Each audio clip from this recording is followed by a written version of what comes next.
Hey everyone, my name is Megan and welcome back to What's Your Why. Thank you all so much for clicking onto this video. This video is one I really enjoyed recording. It's with the amazing Faruq Sanni, who is a phenomenal fitness trainer, first of all, but Faruq is one of the most motivated people I think I've ever talked to. And in this conversation, we talk about how money used to be his motivator, and as time went on, he realized what was really important to him in life. And yeah, I think he's got this really special energy that we could all embody a little bit more in life.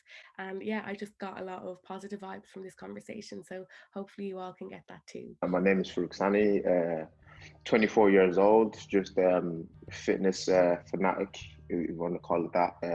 I read books as well. I enjoy reading books. Finished college as well, done a 4-year degree in business, and then now I'm just like a full-time personal trainer now. I wouldn't have became a personal trainer if it was for Corona, because when I finished, like my view of it is that, okay, when I finished college, if the year I went the way every other year would have went, I would have just got a degree job.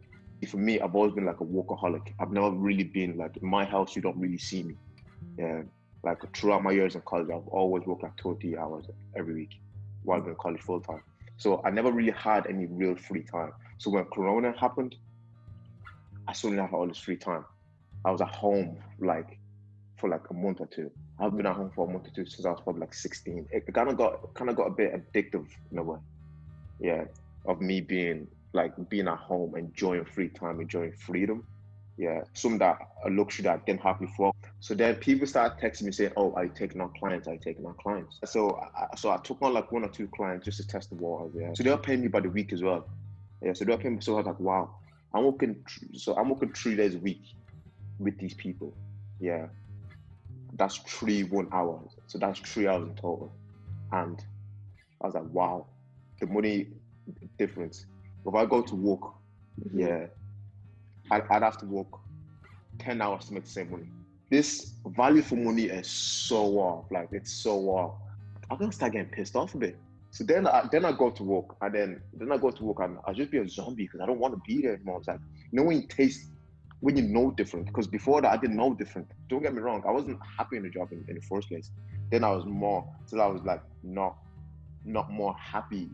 It just even being there more, I was just pissed. I was like, wow, what is this rubbish? Why am I wasting my time doing this? Then like the turning point of me leaving the job was like, oh, because then again, I was going to become I was being a bit more clientele. Now the income from my job started to match the income from my PT. Yeah. But I was doing less hours. The free time I still have, my mom be like, oh, do you not work anymore? Because you see me around the house. You never seen me before. And what impact has that had on you? Oh, like it was magnificent. Like I got to play GTA. Yeah. That PlayStation had been on for like 3 years before that. Yeah. I just got to chill out, wake up. Like see me, I'm like a house archer. Like I don't really leave the house unless I have to. I like being at home. So now I had to leave the house to make money so I can put myself through college and afford all the luxuries that I want. So now I'm at home. I'm like, oh wow, this is blissful. It just sounds like your work ethic is so strong. Like, where does that come from? Like, see, my work ethic is that it's the fear of being average, because like, see, when I grew up, like when I first came here, because I'm originally born in Nigeria, so I came to Ireland when I was like 3 or 4 years old. So at that time, when I started going to school, when I started getting a bit older, I started going to school. My family weren't that settled in terms of like really starting to get a foot in the country. Yeah.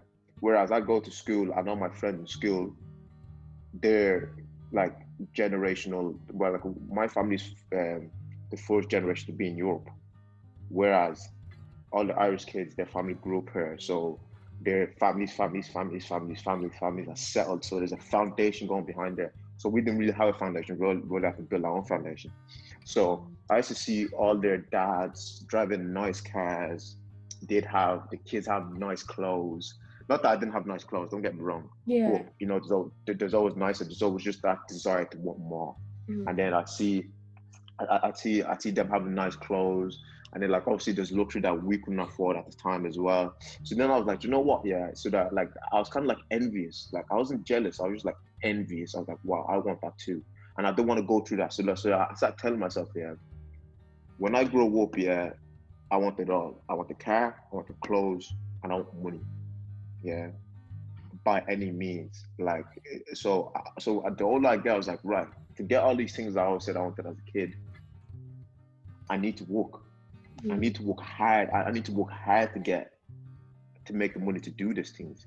Yeah. So if anybody was ever having a conversation about clothes or money, or anything, I'd never be left out because I put myself in a position to get it. So that's where the work ethic comes from. That's like the foundation. That's where it's boiling from. That's where like the burning desire comes from. If you get me. See, my dad was a hard worker. Like when I used to live with my dad, he was a hard worker.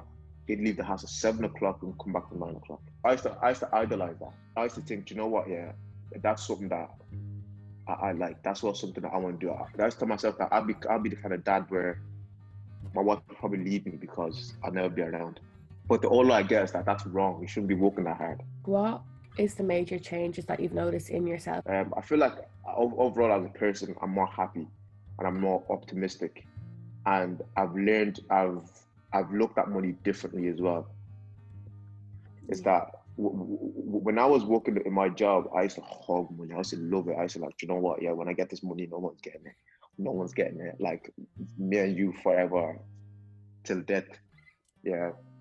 But now the change with me now is that like I look at money as a different tool. I'm not as emotionally attached to money. What was it that changed for you that you now look at money differently? I started reading books. Yeah, tell us a bit about that. Books, books changed everything for me. Everything. Like and to be honest, yeah, to be at a stage where I am now, because when I was a kid, when I was in school, I used to hate reading because the teacher told me to read, and I'd be like, and then like I'd be reading, but I'd skip like 2 or 3 words. Yeah, I know the whole class would laugh, so it kind of like put me off in a way. Whereas now, like I know I was depressed at this certain part of my life because I was so materialistic. Yeah, in terms of like as I said, I wanted money, cars, and clothes, material. So I was thinking that was my driving point. That was what drove me. That was like, right, this is what I need to do. I need to go get this money, yeah, to buy these cars and clothes. That essentially that's what I thought brought me happiness. So it didn't. It brought me depression when I got it all. Because when I had it, when I wanted it, I was a kid, didn't have it. When I got into my early 20s, when I was 21, 22, I got it all. I got the nice car. I got the clothes. Yeah. Then I became empty. Yeah. And I was just depressed for like 8 or 9 months. And then one day I made the change to buy Rich Dad Poor Dad. Yeah. And that kind of gave me a purpose in life. And then in the book, it tells you all about letting money work for you rather than working for money. And one thing we don't have the value of getting back is time. Money can be made back. Clothes can be bought back, but we can't buy back time. I'm writing my own book now. Yeah. So that's progress for me. That's what's waking me up at night. In the day, I'm thinking, right, I need to write my book. I need to type my book. That's not making me any money. That's me spending time on it. Like there's no money to be made on it at the moment. I'm taking my own time. No one's paying me to do it. I'm doing it by my own free will. But I know that, okay, there was a time where I had one page. Yeah. I was like, fuck, what am I going to do? Like, how does one even get to the next page? Where do you start from? Now I'm like nearly 60 pages in. So that's progress. If you get me, progress gets me going. So that's what I see a progress. If you now progress in my motivator, if you spend all your life chasing money, you're gonna be old, depressed, and your life won't be fulfilled. Whereas if you chase the progress is what makes you money. Them dark days, them thoughts like, oh, I'm not good enough. Life doesn't get better than this, or okay, let me do this. Let me wake up and go to the gym. Let me do all this. That's what makes you money. Progress is where it's at. Like if you can fall in love with the progress and see the bigger picture, you get the bigger reward. What's your why? I believe the reason I'm on this planet, yeah, is I'm here to change my whole family's destiny. I believe I'm the chosen one. that's my why. I believe that I've been sent to this planet from like reflecting on my life. Yeah, I believe I'm the one that'll change everything in the family. There's always that one person. I believe that's why I've been sent here, to change the whole family's trajectory.